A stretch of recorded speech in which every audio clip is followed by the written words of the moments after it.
Ako ay dahan-dahang nililibing ng buhay pa. Hindi na makalaya, tinatala mo ko bawat gabi. Wala mang nakikita, hapos mo'y ramdam pa rin sa dilim. Hindi na nanaginip, hindi na magising. Pasindi na ilaw, minumulton ako ng damdamin ko, ng damdamin ko. Hindi mo pa kaunting salin, hindi pa ba sapat nagpapahirap sa'kin? Hindi na ba mamaya pa, hindi na ba Na nanonood. Junun, Rufus, Sophie Prime Imnida, Junun, or Pop Munasu Imnida. Happy refreshing. My little soda, your little soda.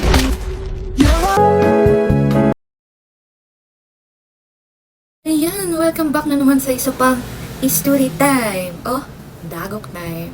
So today, meron tayong sender. Sa ating story time ay pinamagatang mahal-mahalan, ano ang katotohanan? Ay, over naman sa rhyme. At ang category niya ay love / delubyo / kulba. Yes, galing. Over naman sa categories. Anyway, let's read it. Mudra. Itago niyo ako sa inyong ngalang Mary. Sa aming circle of friends Terets, ako ang lagi nilang hinihingian ng mga advice tungkol man yan sa Omsiret, Merlat, Lablaban, at iba pa. Oh! Over naman sa fairy godmother. Gawa ng rebulto yan. Back to the story. Lahat ng advice ko, nakakatulong naman, sinusunod din nila. Nagte-thank you din sila kasi sobrang helpful naman daw talaga ng mga advice ko. Lalo na sa Lablaban life. Ayan, kumalo ng aking Junakis. Sa susunod na linggo nga, kakasal na yung friend Teret ko sa Omsiret niya at invited ako. Ang twist Terets muda ay no boyfriend since birth ako. Never ako nakakita ng ngiti fayrot o pifayla ng iba. Never nakakiss at nahawakan ng Omsiret. No, Jay! Dito kasi! Ngayon, nagda-doubt na ako sa sarili ko kung valid and credible pa rin ba yung mga advice ko. Sabi ng mga kaibigan ko, okay lang naman daw kasi sa tagal ko na sa Earth, marami na akong nabasang libro, napanood ng movies, napakinggang mga history, at na-research sa internet. Alam ko sa sarili kong tama at totoo ang mga advice ko sa kanila. Pero, coaches don't claim.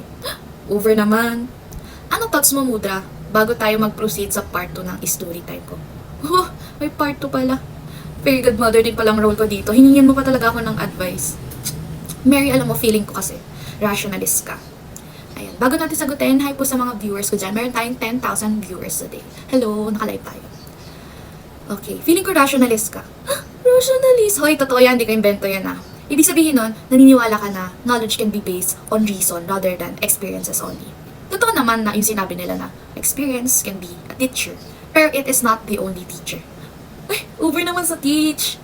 Pwede kang matuto based on facts, kay teacher Google, kay teacher mo sa school, sa friends mo, yung mga history nila, mga chika ng marites mong mudang na iniwan ng iyong pudang. Huy, di magdadadi issues dito. Balik-kabaliktaran niya lang yung empiricism. So ano ba yun? Ano ba yung empiricism na yan? So sabi nila doon na knowledge is based on experience lang. Na ang utak daw natin nung pinanganak tayo is a blank slate na dapat punan ng kaalaman through experiences only.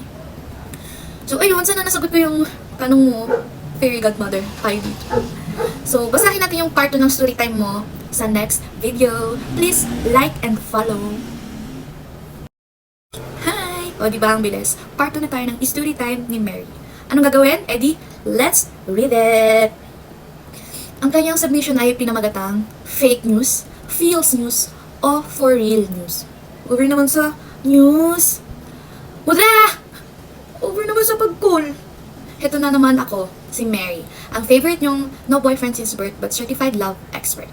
Pero iba na ang category ngayon. Hindi na ito tungkol sa lablaban life, kundi tungkol na sa truth / kulba / delubyo. Oh, lalim-laliman. Eto, so share niya lang daw. Sige, go. Nagkakape ako sa 7-Eleven at nakikipagchikahan with my friend Teret na si Jelay. Nagulat ako, bigla siyang sumigaw. Mary! Over naman sa Mary. My forever na daw. Confirmed na sa DNA. Tingnan mo oh. Over naman sa scientist si Jelay. Sabay send ng screenshot headline. Breaking, scientists discover forever in the human genome. Galing pa daw sa FB page na Scientific Reels PH. At may caption na, huwag kang mawalan ng pag-asa, bes. Ayon sa science, baka may forever talaga. Share mo to kung naniniwala kang darating din siya. At syempre, may million likes. May watermark pa. Sabi ko, Jelay, totoo ba yan? Ako din duda. Duda din ako dyan. Sabi ni Jelay, Mi, may watermark naman, oh.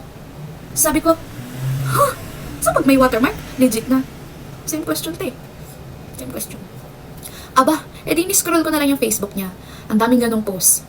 Marcos era, Golden Age. COVID is fake. Gawa lang daw ng aliens. Bawal magjowa habang Mercury is in retrograde. At ang tanong ko ngayon, Mudang, natanong na naman ako. Ano ba talaga ang totoo? Paano malalaman kung truth, feels, o charot-charot lang, eme lang? And kung lahat ng tao may truth nila, di ba magulo? Oo, magulo be. Naguguluhan na ako ngayon pala. May point pa ba ang paghahanap ng the truth? Or baka dapat i-accept na lang natin na truth is subjective? O baka wala na ang truth? Ay, Diyos ko be, naguluhan na ako. Dinamay mo pa ako.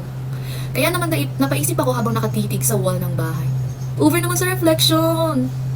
Ako ba ay nasa Plato's Cave? Or baka nasa echo chamber lang ako ng social media algorithm? At doon ko na-realize, ay, wala. Hindi ko ma-word out. Ayoko na, Mudang. Ikaw na sumagot. Over naman sa pagpas ng responsibility ang babae.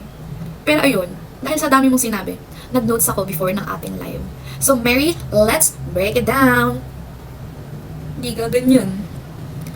Para sa question mo na ma-identify ba natin kung ano ang truth at ano ang false? Yes, Mother Mary, we can. Pero hindi siya automatic ha, like, hanggang may watermark, truth na. Hindi siya ganun. Let's go back sa truth theories na tinuro sa school, na para bang hindi ka naman nag-grade 2, ang babae na yan. Sa correspondence theory, sabi niya, truth is when what you believe matches the reality. So kung sinabing may forever na sa human genome, ang tanong, may scientific basis ba? May actual study ba? Pag wala, edi charot-charot lang yan. Di sapat na maraming likes, 1 million likes, maraming nag-share. Pag caps lock yung caption, di yun sapat. Next naman, sabi ng coherence theory, truth is when a belief fits with other things you believe. So, pero kahit nagko-cohere lahat ng post mo sa Marcos Golden Era, kung inconsistent yan sa historical records, sa mga testaments ng people, edi coherent falsity lang yan. Next naman, yung pragmatic theory, sabi niya, is the truth that works. Apply kaya sa work? Trabaho kaya? Ganon siya. Eh di ba nga may mga kasinungalingan na nag-work temporarily. For example, sasabihin natin, hindi ako nasasaktan. Pero umiyak ka sa shower. Nagre-relapse ka tuwing 10 a.m. 10 p.m. pala. Pero yun, edi, ibig sabihin niya, hindi siya truth. So para ma-identify natin kung ano yung truth, kung ano yung lie, syempre, ano bang kailangan natin? Critical thinking. Hindi mo kaya. Over facts, syempre. Meron tayong mga available sources for that. At verification. Konting Descartes style din na dot-dot ka din para hindi maloko. So sabi niya, kung nagdududa ka daw, nag-isip ka. At kung nag-isip ka, may laman. Congrats. Hindi, joke. Congrats, may chance na matuto ng katotohanan. Next, kung lahat ay may sariling truth, dapat bang hanapin pa rin natin ang truth, the truth, and fight for it? Yes, kasi kung hindi, edi bye-bye democracy, bye-bye justice, bye-bye kapitbahay mong laging fake news na pinopost. Huy, di ka ganyan. Pero totoo nga na iba't iba yung pananaw natin, pero the truth is not the same as opinion. Kung lahat ng truth ay equal, edi okay lang pala na sabihin ko na, ay, gravity, suggestion lang yan. So kahit sabihin ko yun, babagsak at babagsak pa rin tayo. Hindi sa philo ha. So bakit pa natin kailangan makipag-fight for the truth? Ay, di ka ganyan. Kasi nga, shared truth is what let us trust elections, vaccines, history, at yung isa't isa. Kung wala niyan, edi ang gulo-gulo, sobrang chaos, parang group project na walang group chat. Uy, sira ang sistema. At yan, may question siya dito na perfect ba ang lagay ng truth sa Pilipinas? Wow girl, totoo ba? Ina-ask pa ba yan? Sa Pilipinas, truth is under attack. Martial law denialism. May victims, may facts, may court rulings. Pero yung mga viewers dyan, sasabihin, ay fake news yan. COVID misinformation. Ang daming naniwala na gawa-gawa lang daw ng gobyerno yung virus. Anong result? Delay yung bakuna. May mga natatakot, may mga nagpanic, naubos ang mga tissue paper. Uy, grabe. Election disinformation, yung mga troll farms dyan, yung mga deepfakes, mga AI, mga fake quotes. Sabi ni Nadine Lustre, honesty is the best policy. Sabi ni Nadine Lustre, huy, di ko sinabi yan. Kaya mahalaga yung media literacy at truth-seeking mindset. Di pwedeng kanya-kanya. Kasi maraming madidisgrasya sa ganyan. So, to sum it all up, ang fairy godmother ng wisdom ay may truth, kailangan natin siyang hanapin, alamin, at ipaglaban. Minsan, subjective yung pananaw natin, pero it doesn't mean na that is the truth. Hindi ibig sabihin na truth is just a perspective. Sa Pinas, ang truth ay hindi lang siya philosophical. So, mapapansin nyo, it's political, it's social, and it's personal. At kung hindi mo hahanapin ang totoo, someone else will define it for you. Ditekta niya kung ano yung truth for you. At back to you, Mary. Alam mo, ginawa mo na akong very good mother. Tandaan, watermark is not a source. Pero ikaw, Mary, certified source of wisdom ka na. At dyan nagtatapos ang story time natin today. Sana may natutunan kayo. Good morning sa ating lahat. Mukhang marami-rami tayong mga senders ngayon Kaya try natin kumuha ng marami-rami ngayon. So, itong first story natin, basahin ko lang. Ate Trisha, yung phone ko kasi, namin na pinagdaanan. Kasama ko kaya, pinangalan ko siyang Big. It's been with me nung nakaladot ako ng tricycle, nahulog ako sa bangin, at nung na-stranded ako sa gitna ng dagat. Kaya linggo-linggo na lang, kinakailangan ito pare-pare. Hindi ko magawa na palitan si Babe at sa tingin ko, mas close na kami kaysa sa iba kong friends. Pero nung isang araw, sabi sa akin ng tropa ko, wala na raw yung original parts ni Babe. Kaya parang bumili na rin daw ako ng bagong phone sa lagay na to. Pero sabi ko sa kanya, hindi! Si Babe pa rin to. Ate Trisha, sino sa amin tama? Malapit na kami mag-FO, sana matulungan mo kami. Grabe yung story mo kay Babe. Napakalapit sa thought experiment na tinatanong ng mga philosophers. Alam mo yung ship of Theseus. Ang tanong lang dito ng ating mga minamahal na philosophers ay kung pareho pa rin ba yung barko kahit lahat ng parte niya yung napalitan na. Kaya putok na putok din talaga dito yung conundrum.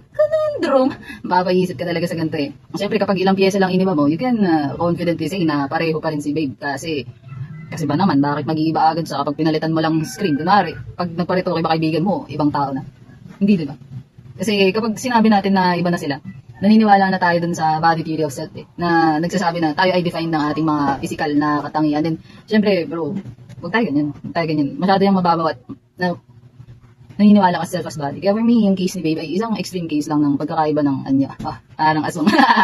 Kaya kahit napalitan na ang lahat ng parte ni Babe, si Babe pa rin siya. Kasi our identity goes beyond nga sa ating physical appearance. And dinedefine rin tayo ng ating mga relationships. At diba? So, yun sana di kayo mag-FO. Makipagbati na kayo. Gra. Ito na yung next story natin. Basahin ko lang. Ate Trisha, depression era ko ngayon Wala na magandang nangyari sa akin, aray ko. Hamster ko, nagka-heart attack, na-blacklist ako sa lahat ng mga tricycle sa barangay namin. At ang pangit pa nang nakuha kong picture para sa ID ko. Ay, grabe naman dong si ate. Condolences ko sa iyong pet. Alagaan na lang kita. Kaya ako dito, nahihirapan ako makakuha ng trabaho. At masyado akong sad. Kinukulit na nga rin ako ni mama Sinasabi niya na wala daw akong disiplina, mahina yung pag-iisip ko, kaya di ako makakuha ng win sa buhay. Na-offend naman ako, kaya nag-push back ako na dahil nga depressed ako, kaya naapektuhan na rin ang aking mind. Dilubyo talaga, Ate Trisha. Alam ko na tama ako regarding this Pero hearing it from you, you will be my confirmation. Ganito na ba talaga mga problema ng mga kabataan ngayon? Bakit napaka-philosophical naman na ito? Regarding sa iyong dilubyo, feel ko naman na tama ka nga in that yung physical mo na pangangatawan ay pag-iisip, nakaka-apekto sa iyong pag-iisip. Dahil sa brain chemistry, parang scientist tayo ngayon dito. Ayos. Maiiba rin ito ang iyong mind. Kapag di ka nga naliligo, di ba? Parang nagiging miserable yung utak mo, kaya lagi kang miserable. Hindi. Sa usapang philosophy kasi, ito yung tipong matter over mind Pero si mama mo naman, tama rin naman in a sense. Yung sinabi niya na tungkol sa disiplina ay parang mind over matter naman. Yung mind mo ay kayang ma-impluensyahan ang iyong katawan. Pag may drive nga ang iyong utak, gagawin ng katawan mo para ma-achieve yung gusto mo, di ba? Kahit di na kaya ni body, since si mind, bet niya pa rin, gagalaw ka pa rin. Para sa akin lang since ako rin naman ginawa mong judge, jury, tsaka executioner. OA ka kasi. May sense naman yung mga sinabi ng dalawa with the right context. Kaya wag na kayo mag-away, Merly. Marami kang problema, pero isa lang mama mo. Love you. Punta tayo sa next story natin ito na yung huling story natin for today. Pasensya na guys. So, sabi niya, Ate Trisha, looking back, nag-iba na talaga ako. Wow, isa pa rin to para pang aswang. Throughout the years, pa iba-iba aesthetic ko. 1 year, puro pop songs and bright colors ang aking vibes. Pero sa ibang tao naman, parang mangkukulam. Habol ko sa looks. Nakakalito. I can seem to find my identity. And sa lagay na ito, natakot ako na wala rin akong sense of self. Kasi paiba-iba ba lagi yung tingin ko sa sarili ko Payag naman, Ate Trisha. Parang sabongero na ako dito I'm lost. Aray ko, grabe naman yun tungkol sa sabongero. Tuson pa, ate, tuson. Para sa akin lang to Pero feel ko, masyado mo binibigyan to ng yung looks which I guess is common with Filipinos. Pero I'm here to tell you, ate, looks aren't everything. Your existence is so much more than just looks. Kaya, don't let it define you. Normal din na pabago-bago ang yung estilo to. Kasi sabi nga ni paring Heraclitus, nakainuman ko yan eh. The only constant in life is change. Kaya huwag ka masyado magka-existential crisis. Grabe ka naman sa sarili mo. Kaya anong alagaan kita.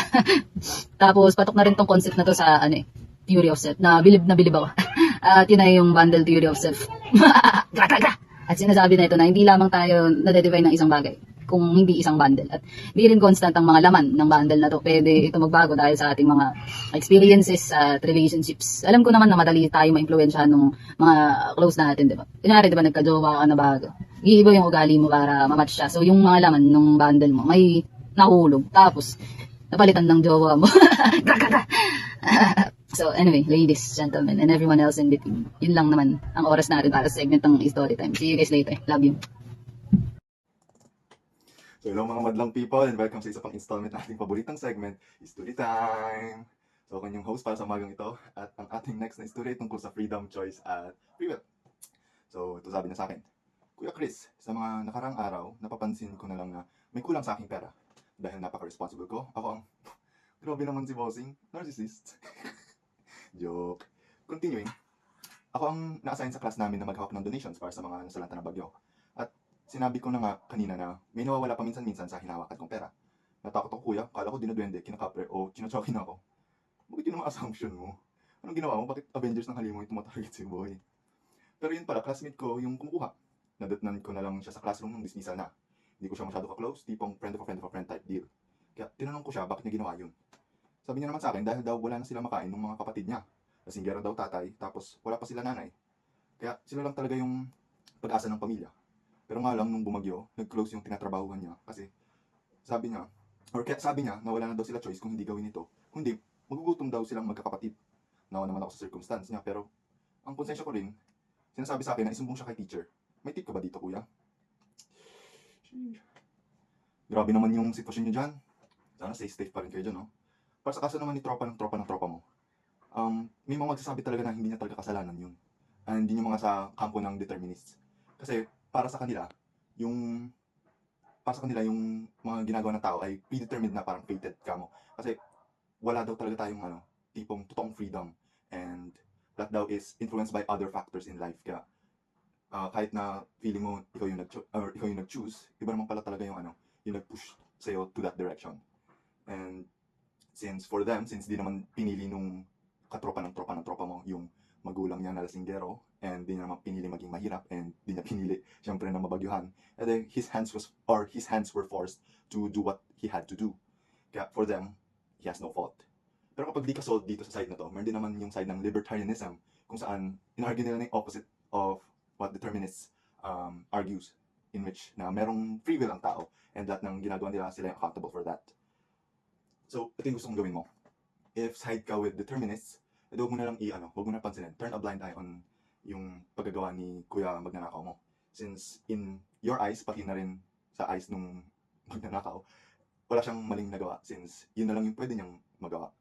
Pero kapag side ka naman with the argument of free will, edi sumbong mo. As simple as that. Pero personally, if tatanungin mo ko kung ano yung stance ko dito sa debate na to, free will versus determinism, edi sabihin ko sa'yo na I'm in the middle. Sorry, not taking sides, pero yun talaga eh. Kasi kahit na meron tayong mga bagay na hindi natin kaya mo control, meron pa rin tayong mga bagay na it's within our grasp. Like, I know hindi natin pwede makontrol kung sino yung magulang natin, kung sino yung, or kung ano yung magiging itsura natin, or kung ano yung nationality natin. Alam kung hindi natin yung ma-change. Pero pwede pa rin natin i-change yung mga maliliit na bagay, katulad na ano yung aalmusalin ko, pork ba or fishball, or kung ipapahaba ko ba yung buko ngayon, or magpagupit na ba ako. Little things like that, ikaw yung you're the one in control, pardon. Honest naman gun to your head, di ba? Pero most of the time naman hindi ganun. So, that proves na meron talaga tayong choice on some matters in life, kahit hindi naman all. And if panig ka dito sa sa side ko anyways, edi subscribe ka rin sa thoughts ng mga compatibilists or mga naniniwala sa compatibilism. Pero pag di pa kayo believe, bigyan ko kayo ng isa pang example. Yan kasi ako sa Catholic school, di ba? And marami ditong mga bata na since birth, Christian values na agad yung tinuturo sa kanila. Hindi lang sa school, pero sa simbahan rin, pati sa mga magulang na rin nga. Pero, at the end of the day, meron pa rin mga tao na kakilala ko na nag-graduate from that Catholic school na ended up being pro-LGBTQ+, and pro-choice, etc. etc. So, kahit na yung mga factors na hindi nila control, katulad nung kung sino man yung parents nila and kung ano man yung agendas na ipupush ng parents nila to them, as well as di rin naman pinili, di ba, maging Filipino, which is predominantly Christian country. Pero at the end of the day, they still had free will, and they chose not to blindly follow yung Christian teachings, and they thought for themselves. So, at the end, or bakit parang puro at the end of the day. Pero, you know, hindi sila parang naging robot kamo. And kasi nga meron sila free will. End of story. Pero I can still understand yung mga tao na nagpupush ng agenda ng determinism kasi iba-iba naman yung circumstance natin sa Pilipinas. Especially sa Pilipinas, di ba? Maraming conservatives, especially sa mga rural areas pati provinces. So, yung freedom to express yourselves talaga minsan na i-hinder. Kasi kunyari, di mo naman pinili maging di ba? LGBTQ member. Pero kapag choose mo i-show to sa mga tao doon, baka mabugbog ka, and sana naman hindi, di ba? Tapos baka ka pa mapatay dahil lang for being you. So, meron talagang constrictions based on society rin. Pero I still am in the camp of compatibilism, even in the Philippines. Kasi yung example ko nga kanina shows compatibilism, pero it occurred in a Philippine Catholic school. So that proves na may compatibilism nga na possible sa Philippines. Although I'm willing to admit na yung freedom natin leans more on determinism rather than libertarianism. So pag ginawa ko ng spectrum yung freedom sa mundo. Pero going back to your question, I believe na meron pa rin choice yung tropa mo. Since I think pwede pa rin siyang magpabantay bata, or pwede siyang mag-contact na lang sa teacher para ipaalam yung situation niya, kasi baka naman ma-consider pa yung situation niya, and imbes na siya yung nagnanakaw, ibigay na talaga sa kanya yung funds. Pero yun nga. Anyway, nakita ko na yung timer. Nag-yap na ako na nag-yap dito sa harap ng camera ko, and wala tayong time for other stories.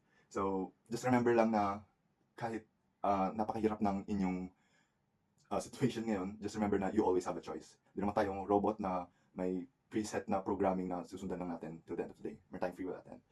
Meron tayong free will. That's the greatest gift na binigay sa atin ng ating God, if you're religious, parents if you're not. And yun lang. Stay safe mga people. Peace out. See you in the next installment. Story time! Ang story natin ngayon ay pinamagatang Tropa, bakit mo to nagawa? Yes, galing! Tayo na rhyme pa. Mahal-mahalan / dagok / sakit / ay mag-start na. So ito ang ating story for today, no? Galing siya sa ating sender na pangalanan na lang natin. Mika. Ay, yes, galing! Tayo na. So start na natin ang ating istorya. Sabi niya, "Hi ate girl, grabe, kailangan ko ilabas na lahat ng dagok time ko kasi ang bigat na itong guilt na to, Bax. Ilang taon ko na tong pinapanganak, and this is my moment to spill the tea bags." So ganito kasi yan.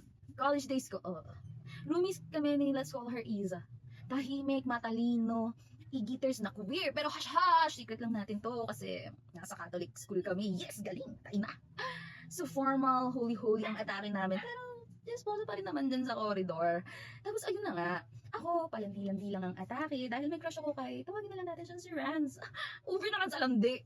Isa yung frat boy / activist, laging may tote bag at political stickers 3,000. So classy, pero landi-landi din ang atake ng tao. So during tambayan, after inuman, sabi na, "Isn't Isa your roommate? She's kinda mysterious. I like her." Ay naku ate, ang bigat-bigat ng yinger moment ko. So sabi ko, para magpa-impress na overacting bigay si Bex. Sabi ko, "Yeah, she's into girls, but secret lang ha." Boom! Doon ko na out si Isa. Nagdagok na ang karma ni ate. Mali ate, mali. 2 days later, anonymous confession post sa uni page namin. Sabi, "My roommate outed me to impress her crush. I trusted her." Atake siya, atake talaga. Hintay mo yung parang dagok na balong na sinabog sa mukha, kes. All of my receipts nabura na agad. And yes, akala ng lahat, kilala ko yun. And kilala ko naman talaga. Yes, over naman sa act. Si Isa lumipat ng dorm, nag-drop ng classes. May chika pa nga na-expelled daw siya just for being gay sa Catholic school. Over naman sa OA. And wala na akong balita after. Si Renz, ghosted na ako, Bax. Lahat ng drama para sa isang lalaki na may tote bag at political stickers. Mali, ate, mali. So, the end.